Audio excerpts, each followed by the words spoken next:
Thunder Rolling in the Mountains by Scott Odell and Elizabeth Hall. Chapter 11.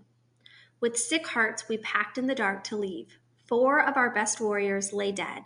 Beside Lit Its and Red Moccasin Tops, we had lost Rainbow and 5 wounds. Only a few families were not mourning a lost relative. The Bluecoats were pinned in rifle pits among the trees and could not see our camp. A dozen of our warriors kept them busy fighting so we could get away. My father was in charge of our escape. He rounded up the horses and we got ready to go. We pulled down the teepees that had not burned and used the poles to make travois for the badly wounded. With my baby sister on my back, I helped put Fairland, Ellicott's wife, on a travois. She was near death, but Ellicott was still fighting and could not be with her.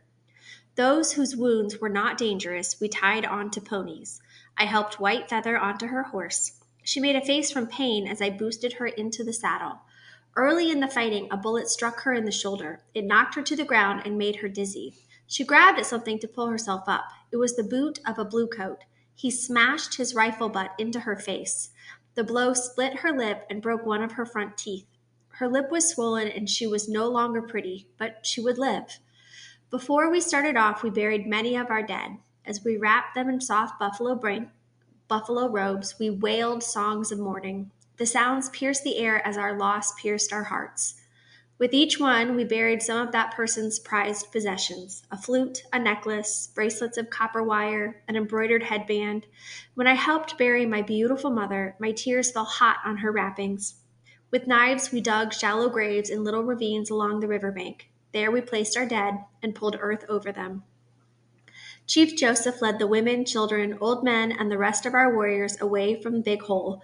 White Bird, who was too old to fight, rode with us. The other chiefs stayed to fight. We left many buffalo robes and much food. Our things were scattered on the ground. We traveled towards the low rolling hills, then swung south towards the mountains. As we moved away, the sounds of battle grew faint. In the gray dawn, a broad path stretched behind us where our ponies' feet trampled the grass. The travois poles made furrows in the ground. Our warriors would find it easy to follow. The morning mists cleared and the summer sun beat down upon us. Clouds of dust rose around the travois. We stopped often to shade the eyes of our wounded and to wet their parched lips. After a long half-sun, we halted at a little stream shaded by willows. The sun was still in the sky, but our wounded could travel no farther. That night, Fairland died. My father held her hand as she died, and he grieved with me. We grieved for my mother, too. As the spirit of Ellicott's wife entered the afterworld, we saw my mother die again. My father sighed deeply. "We never make war on women and children," he said, "but the Bluecoats kill our women and children first. That is a shameful way to fight." The war no longer stirred me. Before this, we had beaten the Bluecoats with little trouble. Few of our people had been killed, but now we lost many. My heart was wrenched out of me. I feared for Swan Necklace and I feared for my people. But I could not think about my fears. Bending Willow cried for my mother and for my mother's milk. I fed her soft mush, but she spat it out and cried harder. Then Dear Woman knelt by my side. Her baby had been killed by the Bluecoats. She picked up Willow and held her close, letting her drink the milk that her own baby no longer needed. We slept little that night. There were many wounded to care for. I carried water, changed bandages, and fed camas mush to those who could eat. I comforted those who cried out in pain. In the morning, as we were packing the horses, the warriors rode into camp. Swan Necklace was safe. "Do not fear for me," he said. "Bullets cannot kill me as long as I have my war whistle." When he went into battle, he sounded his war whistle. It was made from a wing bone of a crane, and its piercing cry called Swan Necklace's guardian spirit to protect him. "Red Moccasin Top lies dead," I answered. "His guardian spirit protected him only from wounds on his body," said Swan Necklace. "He was shot in the throat." "And Lit Its, and Rainbow, and all of our other brave warriors who lie dead?"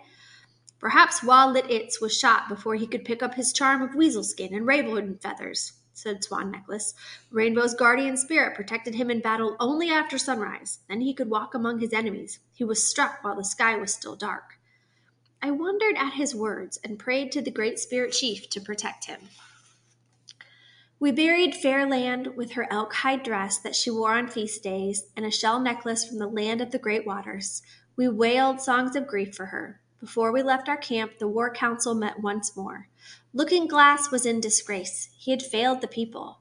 We have traveled too slowly and have been too careless, said Whitebird. We cannot fight again. If we kill one soldier, 1,000 will take his place. But if we lose one warrior, there is no one to take his place. The council heard his words and chose a new leader. It was Lean Elk, a young warrior with a tight mouth and burning eyes. At noon, he sent us south with his burning gaze.